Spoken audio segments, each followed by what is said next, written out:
Assalamualaikum warahmatullahi wabarakatuh. Bagaimana kabar kalian, siswa-siswi kelas 8 SMP? Bertemu lagi dengan Ibu. Kali ini, masih di bab 1, kita akan membahas mengenai interaksi keruangan dalam kehidupan di negara-negara ASEAN. Sub pokok bahasan yang kedua yaitu interaksi antar negara-negara ASEAN. Simak baik-baik ya materinya. Interaksi antar negara-negara ASEAN.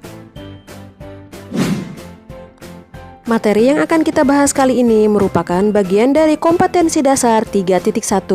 Menelaah perubahan keruangan dan interaksi antar ruang di Indonesia dan negara-negara ASEAN yang diakibatkan oleh faktor alam dan manusia, dan pengaruhnya terhadap keberlangsungan kehidupan ekonomi, sosial budaya, dan politik.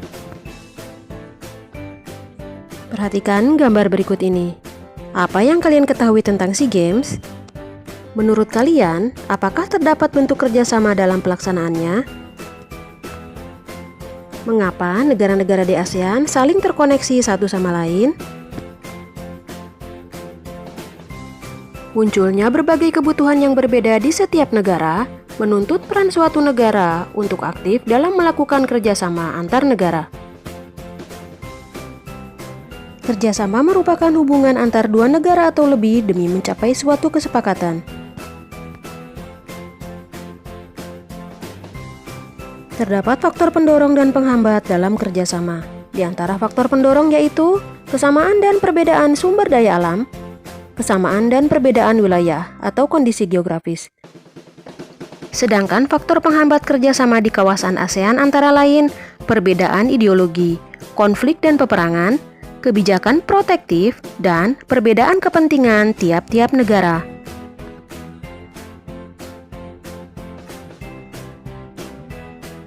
Kesamaan sumber daya alam antar beberapa negara dapat mendorong terbentuknya kerjasama. Sebagai contoh, beberapa negara penghasil minyak bumi membentuk suatu kerjasama yang diberi nama OPEC.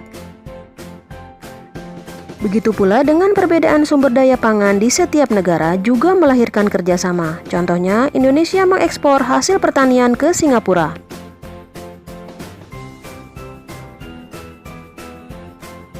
Karena kesamaan letak geografis, beberapa negara di suatu kawasan pada umumnya mengadakan kerjasama untuk menjaga stabilitas dan keamanan negara. Contohnya, negara-negara yang terletak di Asia Tenggara membentuk kerjasama melalui organisasi ASEAN. Terdapat beberapa bentuk kerjasama di ASEAN, diantaranya yaitu kerjasama di bidang sosial budaya, kerjasama di bidang politik dan keamanan, serta kerjasama di bidang pendidikan. Yang pertama di bidang sosial budaya. Dilakukan melalui yang pertama pembangunan sosial, yang kedua pengembangan sumber daya manusia, yang ketiga peningkatan kesehatan, yang keempat pertukaran budaya, serta yang kelima penandatanganan ASEAN Tourism Agreement. Bidang politik dan keamanan.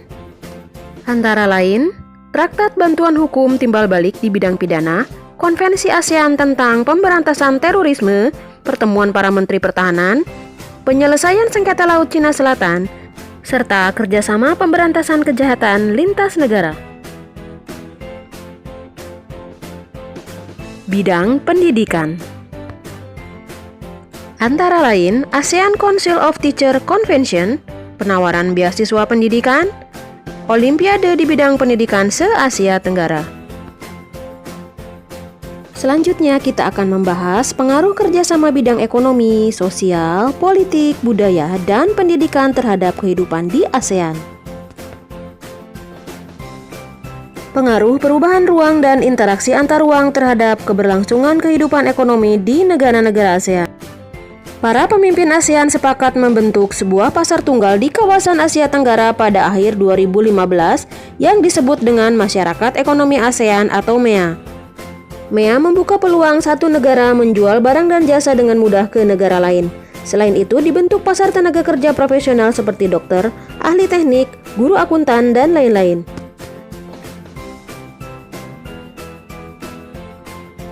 Pengaruh perubahan ruang dan interaksi antar ruang terhadap keberlangsungan kehidupan sosial di negara-negara ASEAN. Adanya pertentangan karena perbedaan kepentingan menimbulkan masalah kemanusiaan. Contohnya, Perang Vietnam yang menyebabkan banyak pengungsi menetap di Pulau Galang. Selain itu, terdapat pengungsi dari etnis Rohingya Myanmar yang juga melakukan pengungsian ke wilayah Malaysia, Indonesia dengan menggunakan perahu yang disebut dengan manusia perahu. Hal ini menimbulkan interaksi sosial seperti simpati dan empati antar pengungsi dan penduduk setempat daerah pengungsian.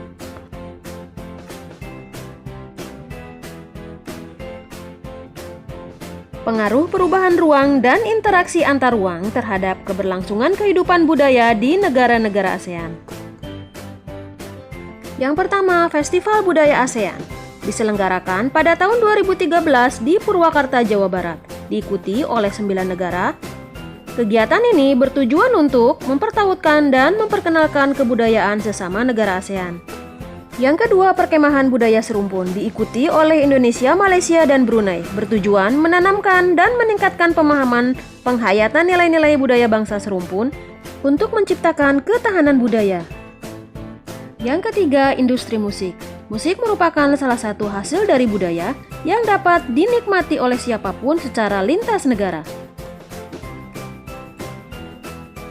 Pengaruh perubahan ruang dan interaksi antar ruang terhadap keberlangsungan kehidupan politik di negara-negara ASEAN. Sengketa batas wilayah seperti pada kasus Pulau Natuna, kasus Sipadan dan Ligitan, kasus Kepulauan Spratly dan kuil Pedra Branca kadang menimbulkan konflik antar negara sehingga negara yang bersengketa tersebut harus mengupayakan penyelesaian melalui jalan diplomasi. Yang kedua, pekerja migran. Permasalahan ketenagakerjaan seperti upah dan jam kerja yang tidak manusiawi mengharuskan adanya peraturan yang berkeadilan. Di antaranya penguatan kerangka kebijakan regional yang mengikat, serta penguatan aliansi regional bagi perlindungan pekerja rumah tangga atau buruh migran.